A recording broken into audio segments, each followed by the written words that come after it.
this morning? I'm good, Chris. How you doing, man? I'm doing real well, thanks. Anyone out there with a question for quarterback Spencer Petras, throw your hand up in the queue and we will work our way down the lineup. The first question, Spencer, is from Scott Docterman. Spencer, how are you? I'm good, Scott. How are you doing? I'm doing well. I was wondering what was your evaluation like of yourself over the last couple of months? I'm sure you spent way too much time probably breaking down what you did right, wrong, either way. What was your evaluation on what you think you did well and maybe what you need to improve upon? Yeah, sure. We spent a lot of time the last 8 weeks before spring ball going over self-scout, watching the games from last year. I think the big takeaway that I've made, as well as Coach O'Keefe and Coach Brian, is I want to get that completion percentage up to about 65% at least, and I think that comes from mainly two things. For me, it's taking gifts more efficiently. So if I have an easy completion, I might as well take it, that kind of thing. And then big thing is ball placement on these timing routes. That's an area where I know I can improve, and I have the last 8 weeks. So those are kind of the two areas there. Really want to focus on, taking matchups when they present themselves. And yeah. The next question, Spencer, is from Chad Leistico. Hi, Spencer. We talked to Kirk last week, and he said the quarterback's open competition, but he likes what you've shown so far. Do you? What's your mentality? Where do you want this competition to be by May 1st? I'm not really worried about any competition. I'm more so focused on myself, and kind of like I mentioned, I want my completion percentage to be at least 65%. I need to improve on the things I mentioned to Scott. That's kind of what I focus on. I think it's kind of silly to worry about kind of anything except how I play and the way I do things. That's my focus right now. The next question, Spencer, is from Tom Kakert. Hey, Spencer. Was wondering, during your film study, did you look at other guys and kind of learn from their film study? And also, what does it feel like to have spring this year, because you didn't get that last year, and how important is that for you? Yeah. So your first question, I watched a good amount of Mac Jones and him working in Alabama's offense, because I think he does a lot of really, really good stuff. That I can kind of try and emulate in my game. So that was a guy I really studied, the first 8 weeks of the semester. And then, spring's great. Spring's an opportunity for us older guys to, continue to develop our chemistry and really work on our offense. And really, it's 15 practices to just improve. And then for young guys, a lot of time, this is their first real opportunity to get some real reps with our offense, learn the system and learn how to execute efficiently in our system. So it's been great. It's awesome to be out here, and we need to continue to stay vigilant with COVID so we can continue to practice. Spencer, the next question from Scott Docterman. Spencer, there was a real clear line between when you got the ball out of your hands fast, like 2.5 seconds, and then afterwards, when you had it out of your hands in 2.5 seconds or less, you completed, 66% of your passes. But after that, it kind of went from there. Was that a figment almost of a script or by design? And is that next step just kind of developing more comfort and rapport with some of your receivers? I think anytime you get the ball out of your hands fast, it's a good thing for our offense. Tom Brady's kind of the king of that. I forget what playoff run it was. It might've been his last Super Bowl in New England. I think in the playoffs, he averaged 2.2 seconds getting the ball out of his hand. And I mean, obviously, if you're getting the ball out fast, it means it's not a super deep route. So those are going to be easier to complete. So, it's not an exact science, but generally in a concept, and just me as a player, is if I'm getting the ball out on time, which is, usually depending on the concept, around 2.5 or lower, then we're going to be in good shape. You get in trouble if you hold on to the ball too long, take multiple shuffles at the top of my drop. Again, depending on the concept and the coverage, but the faster you get it out, the better shape we're going to be in. The next question, Spencer, is from Leah Van. Yeah, I'm kind of piggybacking off of that. You lose two veteran wide receivers this year, and I was just wondering, how have these like new targets on the offense been, and who has been really standing out? Who are you really meshing with on as far as like the wide receivers go? Yeah, right now we're doing a great job of kind of receiver by committee. We've got some veterans, Tyrone Tracy, Nico Regini, Max Cooper, Charlie Jones, those guys. And then we're bringing along the young guys, the guys that are in their first spring, guys like Desmond Hudson, Jackson Ritter, even early enrollees, Arlen Bruce and Keegan Johnson. So it's really by committee right now. And I think the older guys are doing a great job of leading the younger guys. And overall, I think it's been a really good spring, and it will continue to be a great spring of growth for the young guys, and kind of like I mentioned, of refinement of skills and growth and chemistry for myself and the older guys. Take the next question from Grant Becker. Spencer, basically the exact same question here, but about your tight ends. You had a great connection with Sam and Sean from the start, and you got Sean gone now. Out of the non-Sam Laporta guys, who's been standing out to you early on here, and how important is that going to be with the way you utilized tight ends last year?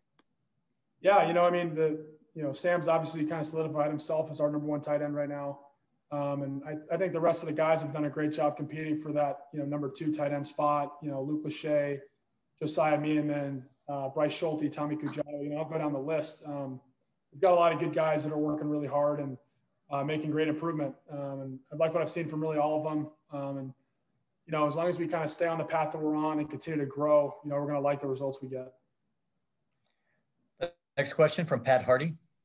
Yeah, Spencer, as a fellow Grateful Dead fan, I'm just kind of curious. Do you listen to any particular music or songs from the Dead to get ready for a game, to kind of get your mind ready? Yeah, on game day, at least in the mornings, I'm a chill kind of guy. Like I like to listen to the more relaxed stuff. No song specifically in particular, but I love the Cornell album. Obviously, it's basically everyone does. Kind of anything off there will help me relax. On a game day. But yeah, pick your poison on that. Cornell '77 album, and very good one. I like it. Spencer, the next question from Chad Leistico.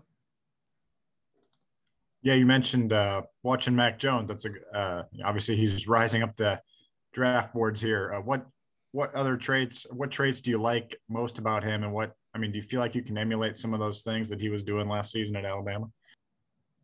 Yeah, no, I think he does a really good job of getting the ball out of his hands fast, and he hits his guys in stride. Lets his playmakers run the ball. I think that a ton of their success this past year. Obviously, when you have two or probably three first rounders in those skills, it's gonna help. But a lot of what Mac Jones was able to do with just they want to get seven guys in the box, and I'm just going to throw an out route to Devontae Smith, hit him in stride, and let him run with it. And that's something that I think is a really it's kind of a similar thing I can do in this offense. And really just, making sure that the playmakers can catch the ball and run with it and make plays. We'll take two more questions for Spencer Petras, and the first is from Leah Van. Yeah, a lot of fans have been kind of critical of you in your first season, and I was wondering what your response to their criticisms are. And, you were third in the Big Ten in passing yards. Yeah, it's all right. I got to sit behind Nate for 2 years, and I've seen our fans love Iowa football, and they just want the best for Iowa football. And it is what it is. I've had my fair share of experience, watching Nate deal with it, and then obviously dealing with everyone has their own opinion, and that's okay. I'm not really no offense to the fans. I could care less about what they have to say about my performance. I'm focused on my performance and kind of things we mentioned, like improvement and having a great spring. Wait, to follow up on that, I saw on Instagram you got your second vaccination, and I was wondering how you were feeling, and if you have a message to fans. Yeah, I'd say I obviously recommend the vaccination so we can continue to move forward as a society and beat this virus. I feel great. feel good. And, you know, about 2 weeks from now, I should be home free with this thing. So definitely recommend it. Spencer, the final question this morning is from Scott Docterman.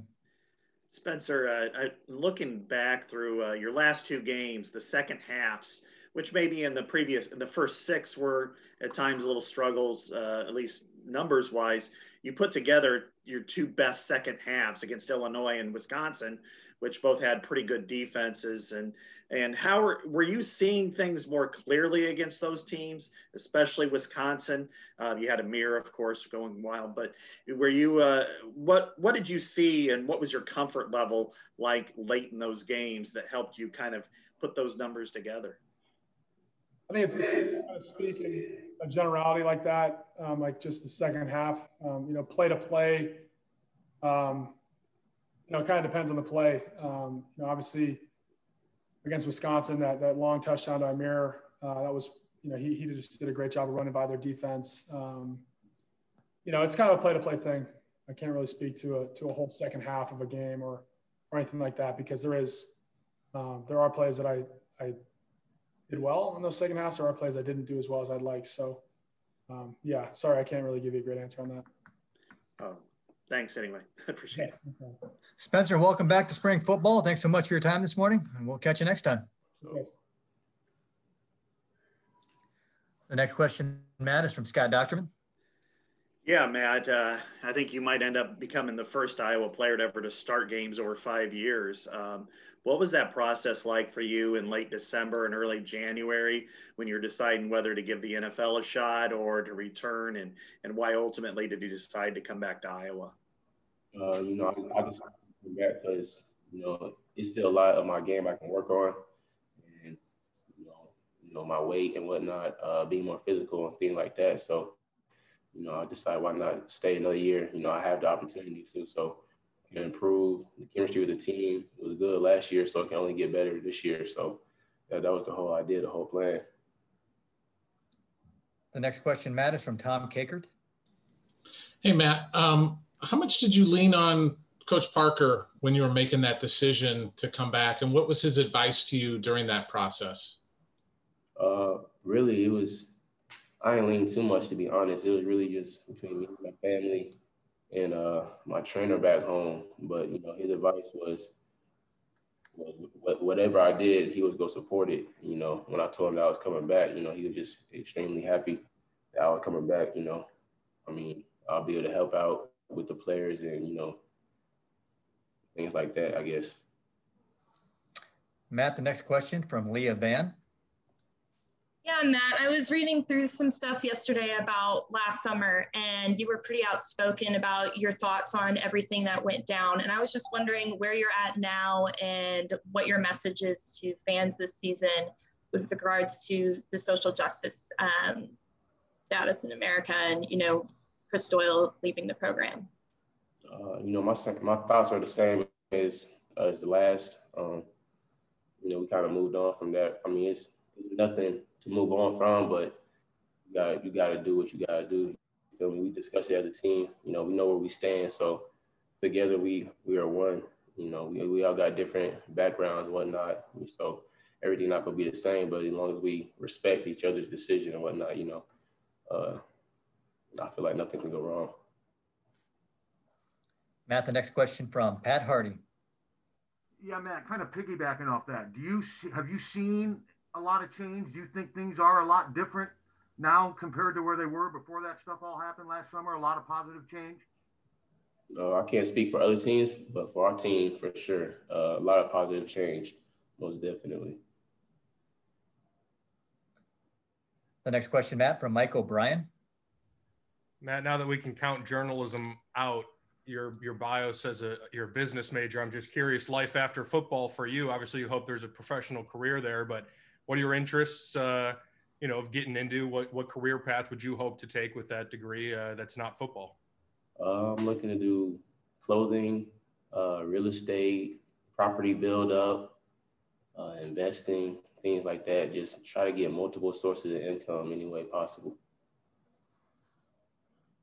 Next question, Matt, is from Scott Docterman. Yeah, Matt, over your tenure, no Power 5 program has more interceptions than Iowa. Over the last 3 years, no team in the country has given up fewer yards per play than Iowa.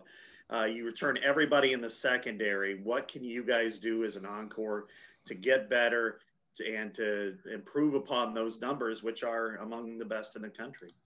The way I there are 2 ways to do, either continue to rise or to fall from that. Fall by just you got the best, most interceptions, the least yards given up. You fall back, stop doing what you're doing, or you just improve, continue doing what you're doing, and some, and you only get better if you do that. So, Matt, the next question is from Tom Kakert. Matt, you guys have been fortunate to have a lot of really good pass rushers the last few years that kind of help you guys in the secondary. What have you seen from that D-line? It's very different this year. What have you seen from them so far in practice? Yeah, it's different for sure, but, got a lot of potential, got a lot of young guys that are working well, working very hard. So, it's spring practice, it's not going to be perfect right away. Like, we're not playing a game next Saturday. So, of course, got a lot of things to work on, but it's looking good so far. The next question from Scott Reister. Hey, Matt, is it any different? Can you hear me? Okay, great.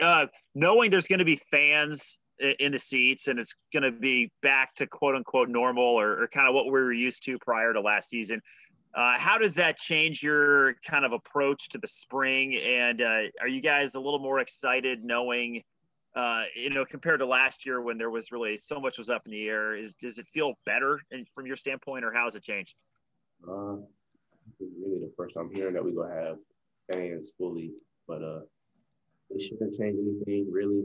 It's going to make the games a lot more exciting, because the crowd do play a big factor when the opposing teams come in here. But as far as, studying film, learning your opponents, it shouldn't change anything.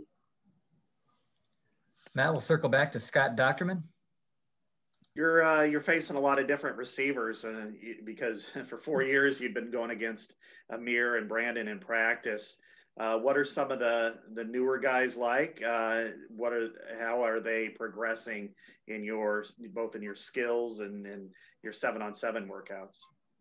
They all have skill sets, honestly. Different sizes, speed. So, just studying film on them, learning their techniques, before, but. They all still a solid group. Matt, the next question from Leah Ban. Yeah, I was just wondering how much of a difference does it make to even have spring practice this year? I mean, the defense already was very impressive last year, and I just wanted to know how does it feel to have spring practice back? It's huge because last year we didn't have it, so we missed out on a big developmental period. So this year for all the young guys, because last year, for the freshmen last year, this is their first spring ball. So they didn't get to have that period where they got to work on their techniques and all that. So we finally get to do that. So it's a huge thing to have it back. Take the final question for Matt Hankins from Grant Becker. Matt, thanks for flipping the questions on us. I hope you keep doing that this season. We're going to talk to a couple other of your fellow defensive backs today. Is there any questions that we should ask them?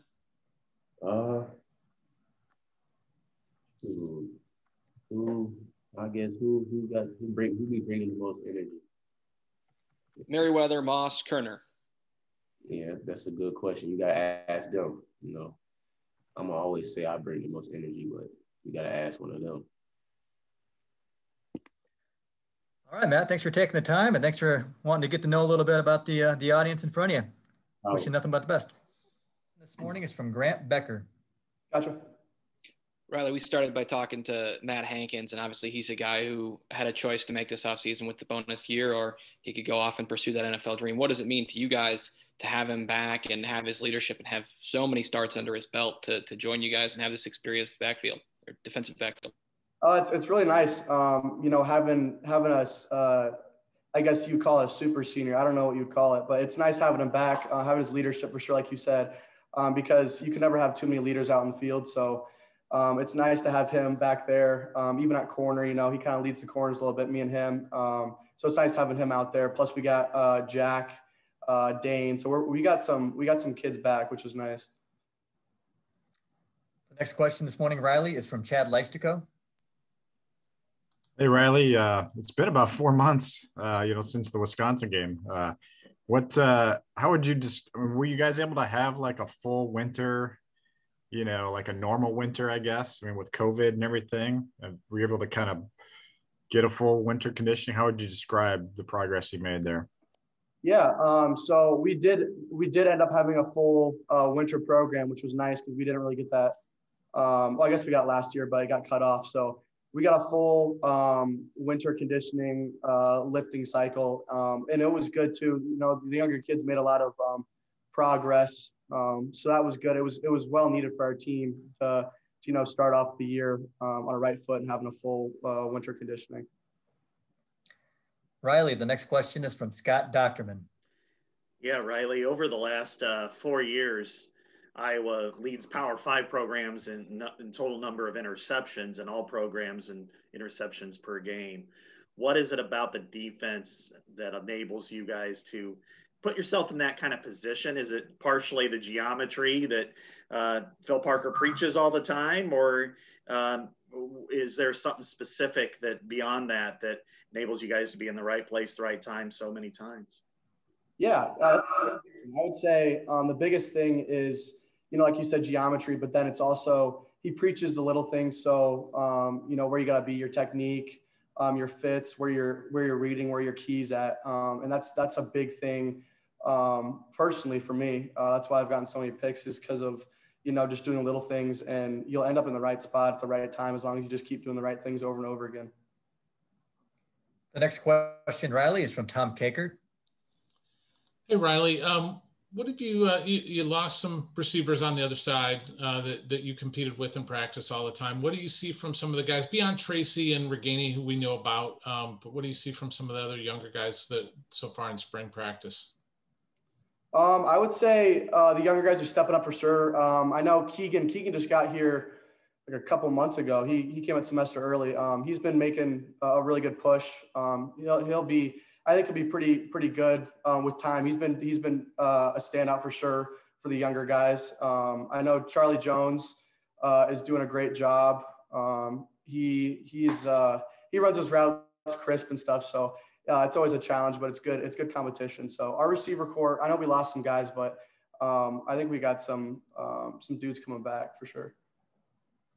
The next question, Riley, from Chad Leistico. Hey, Xavier Williams from UNI enters the fold this year. I assume he's practicing, yes. And what do you know about him? What can you tell us about what he's done so far? Yeah, so he's been practicing. I just met him. He came in at semester, so I've gotten to know him a little bit. He's an Iowa kid. He's a great dude. But what I've seen from him, he's got great hips, great feet, and he can make plays on the ball, which is good for our back end for sure. The next question, Riley, is from John Bowenkamp. Riley, with the depth that you guys have in the secondary, how much fun is this spring going to be with all the competition among you guys? Oh, it's great. Especially, when we go team period and we're going against the offense, it gets chippy later in spring ball because you've been around the guys for so much. So it'll definitely breed a lot of growth, which is what we want out of spring ball since we didn't have it last year. So having that depth and always having people working next to you, I think always makes you a better player, especially, at your same position as well. Riley, the next question from Leah Van.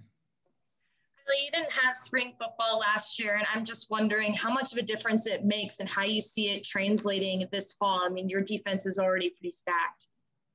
I think it translates well, especially with gaining depth. Coach Ferentz had a poll after practice, I think after the first spring ball practice, and everyone had to raise their hands who's had a spring ball here. And I think 75% of the people on our team haven't had a spring ball yet. So I think it's really good for those kids who missed out on spring ball to really learn the defense, learn the offense, and it'll be good for our depth for sure. Riley, the next question from Scott Docterman. Yeah, Riley, you bring back your entire starting secondary this year, and you have a couple of people and the two deeps that are very experienced. What's the next step this defensive backfield can take, and how will it help, especially the front line, which replaces so many great players? I would say just being very consistent. You can never, you never reach your potential. And Coach Barker reminds us of that every day. So he just said, keep your nose to the grindstone, keep your head down. You can never be too good. So it's nice, like I said, having the depth because it really truly does breed a lot more competition, and it makes you a lot better player. So it helps having experience, not only in the starters, but also the two deep as well. The next question, Riley, is from Jet Beecham. Hey, Riley, Scott touched on that a little bit, but obviously with the line, I mean, obviously having a good defensive line helps out a good backfield as well. And you guys worked together quite well last year. But, with that group replacing three different players, what have you seen from that unit, and how do you think that they can help you guys this year? I've seen a lot of positive things from what I've seen. The only time I really see them in practice is in team, and they've been getting after it. I know John up front, John Wagner's been doing well. And they've been nasty, which is good. You have to have a nasty line. So I think that's part of the defense that we have is we teach trying to be nasty and have that edge to us. So. The next question, Riley, is from Scott Docterman. When Matt Hankins decided to return, I mean, he's had starts over 4 different years. What does he do well? And in what areas do you think he kind of helps lead or bring the secondary together? Yeah, so I think definitely mentally, he knows the defense like the back of his hand. You can put him anywhere. You can play safety, cash, corner. But then also on the team aspect of it, he's been around most of us for a long time, and he always brings energy to practice, which I think we always have the best practices when we have that energy because everyone's having fun and everyone's flying around. So I think that's a big contribution that Matt makes, not just to the DBs, but to the team. Is he going to be the one replacing Davion as the big huddle voice before games? Could be. I don't know. I guess we'll find out. All right. If there are no further questions for Riley Moss, we will thank you, Riley, for your time this morning and wish you luck as you progress through spring football. Yeah, thanks, guys. This is last year you kind of came into the season as the starter, actually the last 2 years, and then you got hurt. And last year was you were able to kind of work your way into the lineup. What's it feel like now that you're entering year 4 and you've really put yourself in a position where the defense and you're secure kind of in your position? I think right now it's kind of a time where I'm focusing on improving on especially everything I did last year. This kind of the small things is kind of something that Coach Parker has kind of been trying to like push me towards, just looking at little details and little things about offense, the offensive line, and stuff that I can keep a little bit faster so I can play a little bit better, a little bit faster as well. How did your basketball skills help you on the football field? I think they helped me a little bit. I think some of my footwork, kind of moving and sliding with some of my defenders, and especially guarding other receivers. I think that helps me a little bit, kind of bringing that basketball background into the football field. Kaevon, the next question is from Leah Van.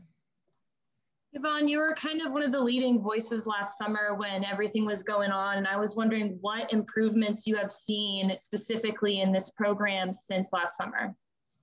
I think it's been major improvement. I think the way that we kind of stride on being together, I think, and focus on everybody's differences as well. I think that's something that we really push towards, and also like letting the players have a voice on the team as well. I think we have a little bit more voice, a little bit more say, and we can, if we see anything that's going wrong or any change, I think we're more confident to go to our coaches and actually talk to them about those issues and see change within the program as well. I think that's one thing that's definitely changed within our program. I saw that Broderick Binns really led a lot of Black History Month programming, especially through Twitter, and I was wondering if you learned anything new.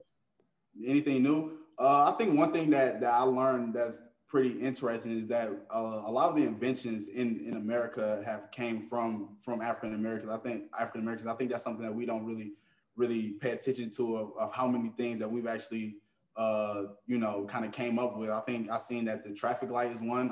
Honestly, I didn't even know that the black person actually kind of created the traffic light. And then, you know, you have like Madam CJ. I mean, I know about Madam CJ Walker, and then like the Peanuts with what's his name? Oh, Washington Carver or something like that. I feel like I should know that, but yeah, George Washington Carver. George Washington Carver. I think there's a lot of things that African Americans have, you know, kind of brought to America, and kind of, you know, inventions and change that we brought that have been pretty astronomical to us.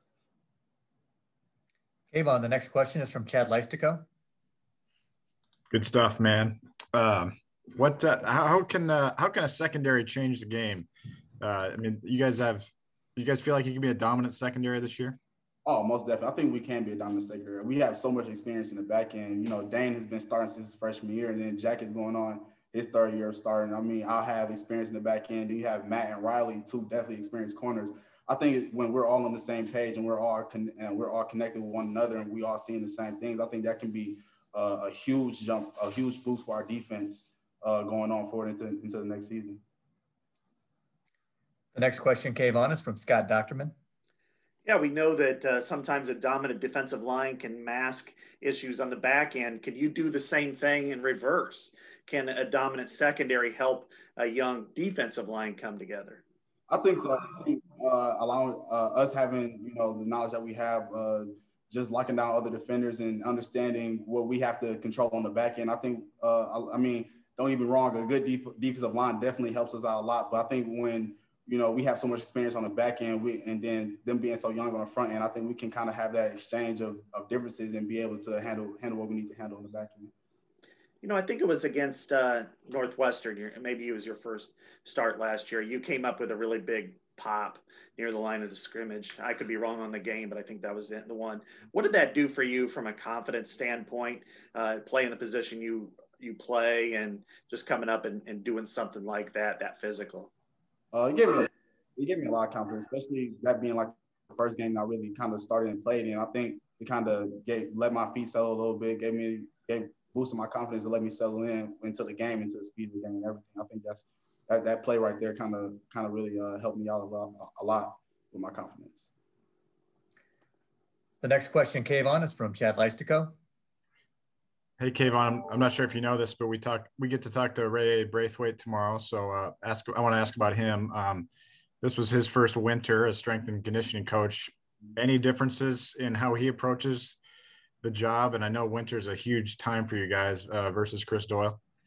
Not at all. No change at all. I think he still pushes us the same. The workers are still just as hard.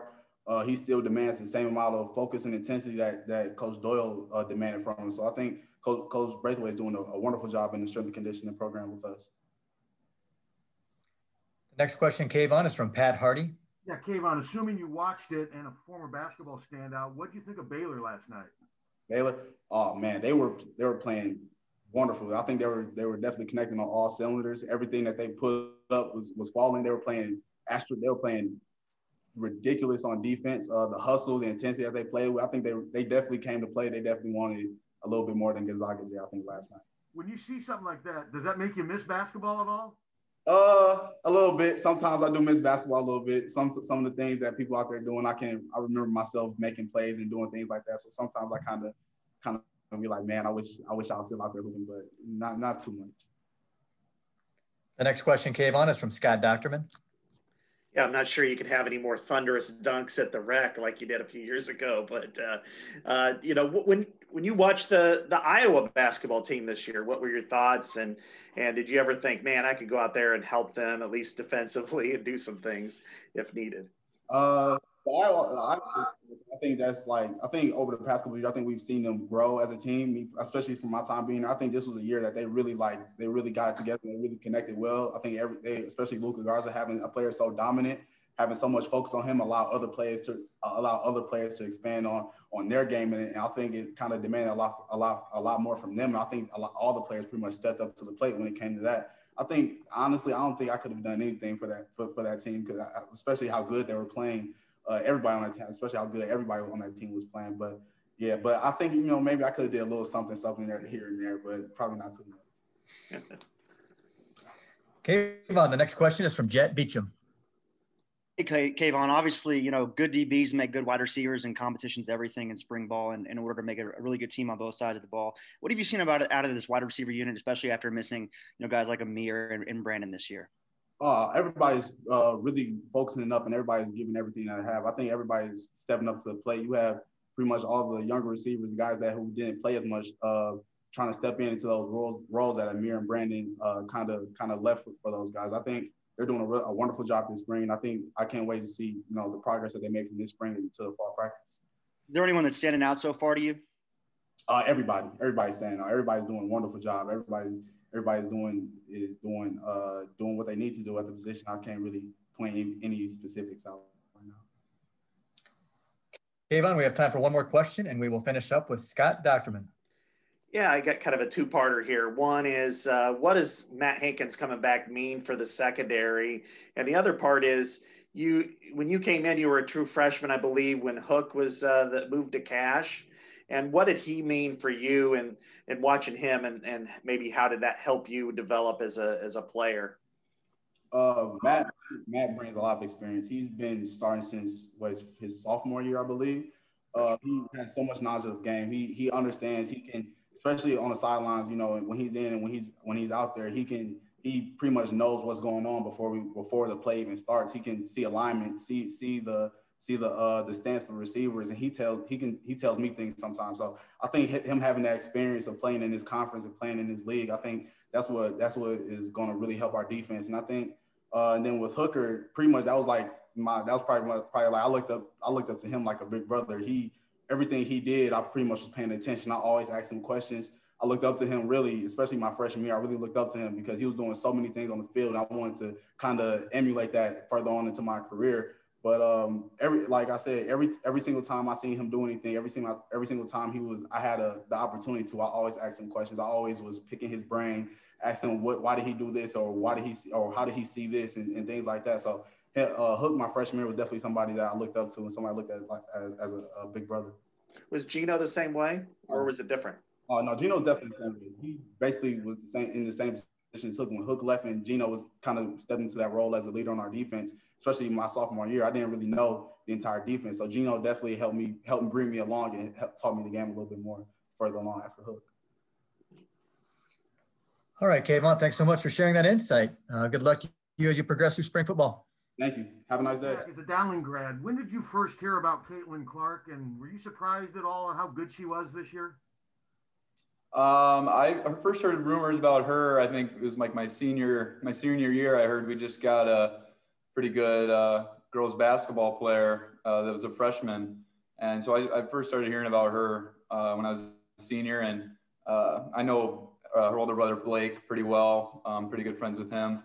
But no, after seeing her in high school, I've seen her do what she did this year. I was not surprised at all. And I mean, I reached out to her and told her it's pretty tough to have a better freshman year start to a career than that. So, Jack, the next question is from Scott Docterman. Yeah, Jack, what can you guys do for an encore? You bring back everybody. You were one of the most prolific intercepting groups in the last handful of years in college football. In what ways can you collectively as a unit improve and probably help an inexperienced front line? I think just the emphasis that we do place on turnovers is a big part of it. The less we're out there, the less long drives we have to sustain are obviously going to help us. And the front guys, they help us out a lot, getting pressure, not making us stay in coverages long. So it's our job to kind of reciprocate that back to them. And if it's taking them a little bit longer to get to the quarterback, then it's our job to stay in coverage a little bit longer and also come up and fill those run gaps. But I don't foresee necessarily any issues. We got a lot of great guys, and Coach Bell, Coach Parker, they do a great job of inserting guys in and doing a great job.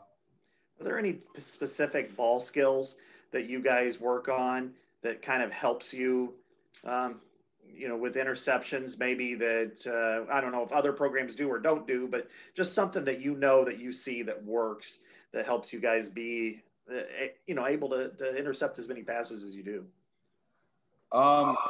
in our individual drills, we do place a big, precedence on, getting the ball thrown to us and focusing on catching the ball. And but the biggest thing that I think translates over is that we have a scoreboard, if you will, about getting interceptions, forced fumbles, picking up the ball after an incomplete pass, just things about that, just kind of get guys into the habit of getting to the ball. And so that's kind of the thing that we've, I think about 5 years ago, the coaches say they placed an emphasis on, and the results have obviously transferred over. Jack, the next question is from Chad Leistico. Hi, Jack. Curious if you knew of Xavier Williams at all. You guys are about the same age, I think. And what's it like having an accomplished guy like that kind of join a secondary that's already kind of full? I mean, how do you guys view that as leaders? Yeah, I didn't I didn't have the chance of meeting him before this, but he's known some guys that I know that play over at UNI, Bronte Wells, and some of the guys who played over at Waukee. But I've had the pleasure of getting to know him really well so far, and he's a great football mind. He's got tons of experience, like you said, and we couldn't be more excited to have him help our team wherever he's going to fit in, whatever vision Coach Parker has for his back end. We're all going to buy into that, and we're really excited to add even more experience to our already pretty experienced back end.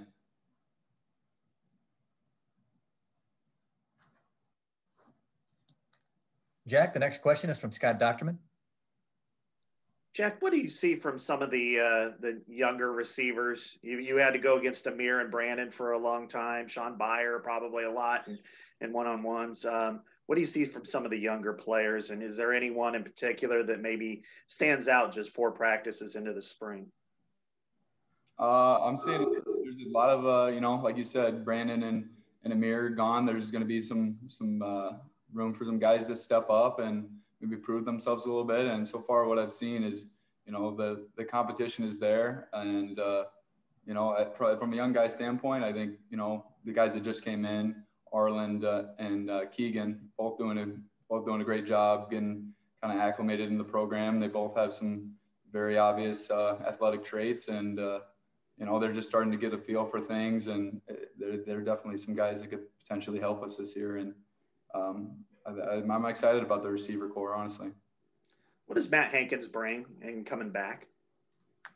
He just brings experience, leadership, and, just a guy that just knows how to play defense and all the ways that all the little nuances that go into doing that. And there's something that can't be taken for granted. I think Coach Parker talks about the more guys that we can have that know what's going on rather than just being listeners, the better. And he's one of those guys that he's not necessarily waiting for a safety to give him a call. He already knows it, and we're just confirming it with him. So that's something that I definitely don't take for granted, and definitely excited to have him back. Jack, the next question is from Chad Leistico. How much command would you say Spencer Petras has over the locker room? I'd say a ton. I mean, he's one of the most genuine guys on the team.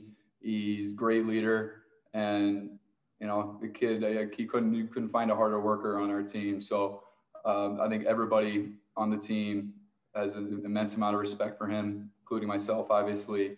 And I'm excited to see what's going to come from that, because he's worked his butt off, and he's definitely kind of stepped into that leadership role and done a great job with it.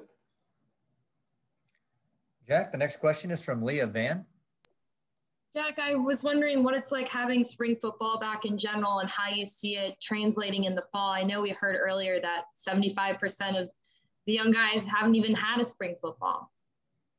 Yeah, it's crazy. I think after the first practice, Coach Ferentz kind of alluded to, he's asking everybody to raise their hand if they haven't done a spring ball yet. And it kind of blew my mind how many guys raised their hands. I mean, you got a guy like Dane Belton. He's played in 20 plus games, and this is his first spring ball. And that's something that I didn't really think about too often. And it's been quite a while. I think 2019 was was my last spring ball, and I had young guys keep asking me about what the schedule's like and everything, and I had to tell them, like, I honestly don't even remember. So, but we've got a great start to it, and the weather obviously has been awesome, and I'm feeling real excited about it. Take one more question this morning for Jack Koerner, and the final question will come from Scott Docterman. Yeah, you guys work hand in hand with the defensive line in most situations, and especially their pass rusher and when you're in pass coverage. What do you see so far from them?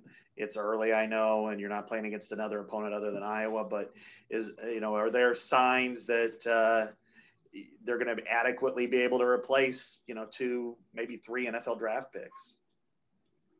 And I think that's like I said earlier, we kind of have a great system in place that can really, that prepares guys and gets them to get on, when their time comes, that they're able to be inserted and have a good understanding of what's going on. There's never too much necessarily placed on one position. We kind of really have a whole unit mentality where everything's one working piece. So, and the guys that have been in there have done a great job. And obviously having a guy like Zachman Valkenburg come back and was huge for us for him to, be able to translate some of that leadership onto these younger guys that are just starting to get their feet wet. But so far, from what I've seen, a lot of these guys are doing a great job kind of seizing that opportunity. And like you said, we don't know too much about what they can do on a game like situation, but from what I've seen on practice standpoint,